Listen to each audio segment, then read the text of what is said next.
എല്ലാവർക്കും നമസ്കാരം.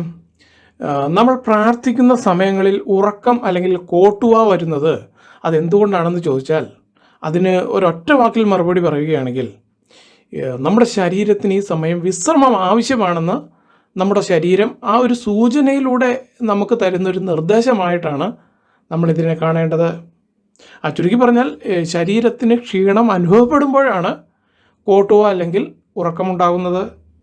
ഇതിന് വളരെ വ്യക്തമായിട്ടുള്ളൊരു ഉദാഹരണം പറഞ്ഞാൽ, നന്നായി മുങ്ങിക്കുളിച്ച് തല തോർത്തി വരുന്ന ഒരു വ്യക്തി, ആ വ്യക്തി നല്ല ഊർജ്ജസ്വലതയുള്ള വ്യക്തിയായിരിക്കും.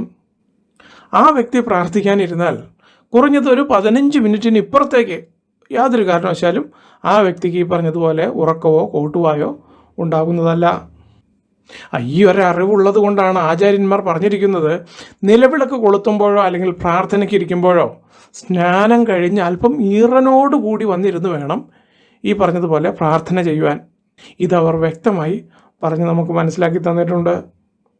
ഇവിടെ ഈറനോടുകൂടി എന്ന് പറഞ്ഞത് നമ്മൾ ധരിച്ചിരിക്കുന്ന വസ്ത്രം അത് ഈറനോടുകൂടി ഇരിക്കണമെന്നല്ല ഈ പറഞ്ഞതിൻ്റെ അർത്ഥം. പകരം നമ്മുടെ മുടിയിൽ വെള്ളത്തിൻ്റെ അംശം നിലനിൽക്കണം. പ്രത്യേകിച്ചും ഈ സ്ത്രീകൾ തല നനച്ച് കുളിച്ചു കഴിഞ്ഞാലും അവർ മുടി ഉണങ്ങുന്നത് വരെ ടവൽ അല്ലെങ്കിൽ കച്ചമുണ്ട് മുടിയോടൊപ്പം തലയിൽ ചേർത്ത് ചുറ്റിയിരിക്കും. ആ ഒരു അവസ്ഥയിൽ നാമം ജപിക്കാനിരുന്നാൽ യാതൊരു കാരണവശാലും ക്ഷീണമോ ഉറക്കമോ കോട്ടുവായോ സംഭവിക്കുന്നതല്ല.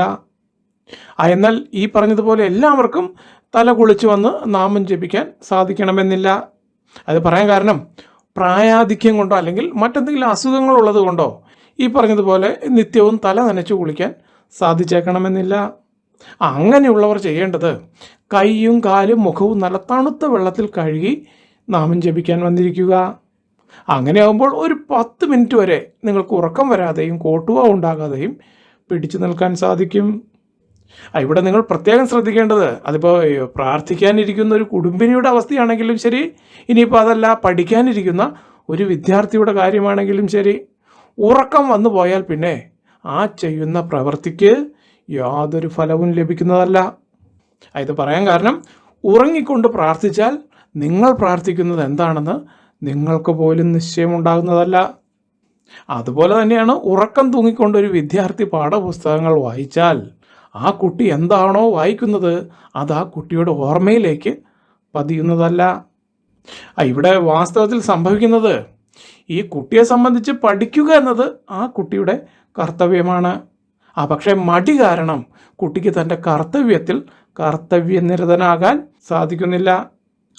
അതിൻ്റെ ഫലമോ ഓരോ ദിവസം പഠിക്കുന്നതും തലയിൽ കയറില്ല. അത്രയും ദിവസം ആ സമയം നഷ്ടമായത് മാത്രം മിച്ചം.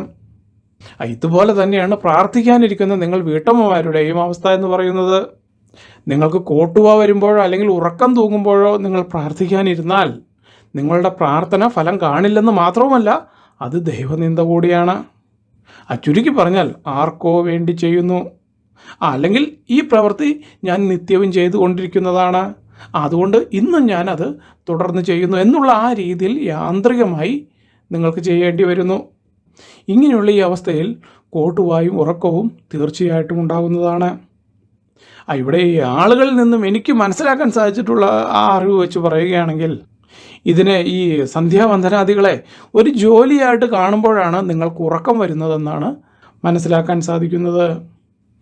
നേരെ മറിച്ച് ഇതെൻ്റെ ജീവിതത്തിൻ്റെ ഒരു അവിഭാജ്യ ഘടകമാണെന്ന ധാരണ ശക്തമായിട്ട് ഏതൊരു വ്യക്തിയുടെ മനസ്സിലാണുള്ളത്, ആ വ്യക്തിക്ക് ഈ സമയത്ത് ഉറക്കവും ഉണ്ടാവില്ല, കോട്ടുവായും ഉണ്ടാവുന്നതല്ല. ഈ പറഞ്ഞതാണ് ഇതിൻ്റെ യാഥാർത്ഥ്യം. എന്നാൽ നമ്മൾ ഇന്നത്തെ വിഷയത്തിൽ പറയാൻ പോകുന്നത് ഇതൊന്നുമല്ല. നിങ്ങളുടെ വീട്ടിൽ വെളുത്തുള്ളി ഉണ്ടാകുമല്ലോ, അധികമൊന്നും വേണ്ട, അതിൽ നിന്നും ഒരിതൾ മാത്രം എടുക്കുക. എന്നിട്ട് അത് എടുത്ത പാടെ കടിച്ച് ചവച്ച് തിന്നരുത്. അതിൻ്റെ തൊണ്ട് പൊളിച്ച് തലയും വാൽഭാഗവും മുറിച്ച് കളയുക. എന്നിട്ട് ആ വെളുത്തുള്ളി നടുവേ കീറുമ്പോൾ അതിൻ്റെ നടുക്കായി ഒരു തൂവെള്ള കളറിൽ ഒരു കൂമ്പ് കാണാം. അതെടുത്ത് കളഞ്ഞ ശേഷം വെളുത്തുള്ളി കടിച്ച് ചവച്ച് ഇറക്കുക. ഈ പറഞ്ഞതുപോലെ വെളുത്തുള്ളിയുടെ ഉള്ളിലുള്ള ആ കൂമ്പെടുത്ത് കളയുമ്പോൾ അത് ചവച്ചിറക്കാൻ യാതൊരു ബുദ്ധിമുട്ടും ഉണ്ടാകുന്നതല്ല. ഇങ്ങനെ ചെയ്ത ശേഷം ഒന്ന് പ്രാർത്ഥിക്കാനിരുന്ന് നോക്കിക്കേ. നല്ല ഏകാഗ്രതയോടുകൂടി 15 മിനിറ്റല്ല, അരമണിക്കൂർ വരെ നിങ്ങൾക്ക് ഇരുന്നിരിപ്പിൽ ഇരുന്നു കൊണ്ട് യാതൊരു മടിയും കൂടാതെ നാമം ജപിക്കാൻ സാധിക്കും. അതും യാതൊരുവിധ ക്ഷീണവും ഉണ്ടാവില്ല, ഉറക്കം വരുന്നതുമല്ല. വാസ്തവത്തിൽ ഈ വെളുത്തുള്ളി ഇങ്ങനെ കഴിക്കുന്നത് കൊണ്ട് ഈ ഒരു ഗുണം മാത്രമല്ല, വളരെയധികം ഗുണങ്ങളാണ് നമുക്ക് ലഭിക്കുന്നത്. പക്ഷേ നമ്മുടെ ആവശ്യം പ്രധാനമായും നാമം ജപിക്കുമ്പോൾ ഉറക്കം വരരുത്.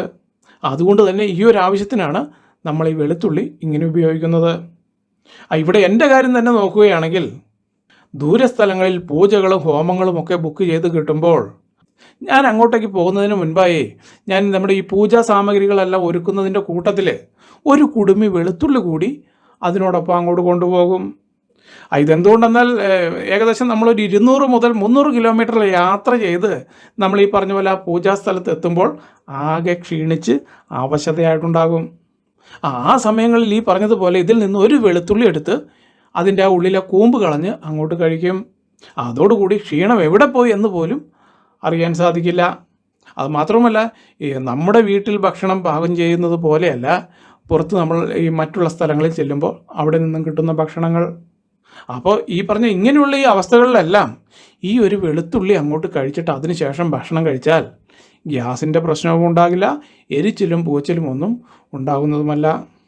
വാസ്തവം പറഞ്ഞാൽ വർഷങ്ങളായിട്ട് ഞാൻ പൂജയ്ക്ക് പോയ സ്ഥലങ്ങളിൽ നിന്നും വയറിന് അസുഖം പിടിപെടാതെ ഞാൻ രക്ഷപ്പെട്ടത് ഈ പറഞ്ഞ പോലെ വെളുത്തുള്ളി കയ്യിൽ കരുതിയത് കൊണ്ടാണ്. പ്രത്യേകിച്ച് എന്നെ സംബന്ധിച്ച് ഇത് എൻ്റെ ചെറുപ്പത്തിൽ മുതലുള്ള ഒരു ശീലമാണ്. അതായത് അന്നൊക്കെ ഞാൻ പഠിക്കാനിരിക്കുമ്പോൾ എനിക്ക് മടിയുണ്ട് എന്ന് കണ്ടാൽ എനിക്ക് അമ്മ വെളുത്തുള്ളി തരിക പതിവാണ്.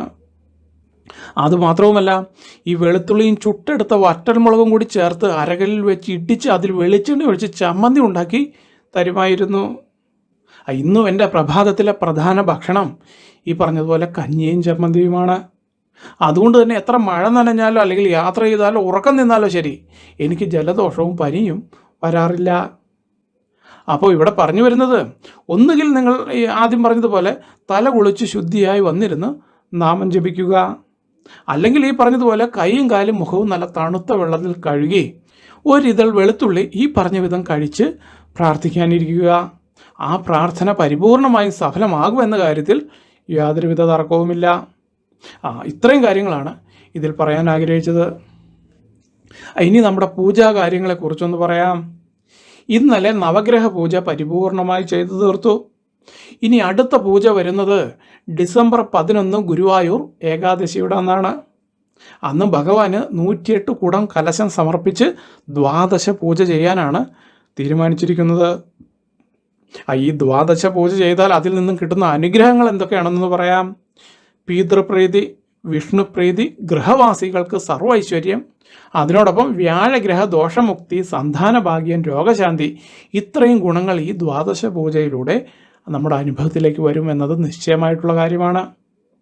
ഇത്രയും പറഞ്ഞ സ്ഥിതിക്ക് ഇത് ഞാൻ ചെയ്യുന്നത് എങ്ങനെയാണെന്ന് കൂടി ഒന്ന് വിവരിക്കാം.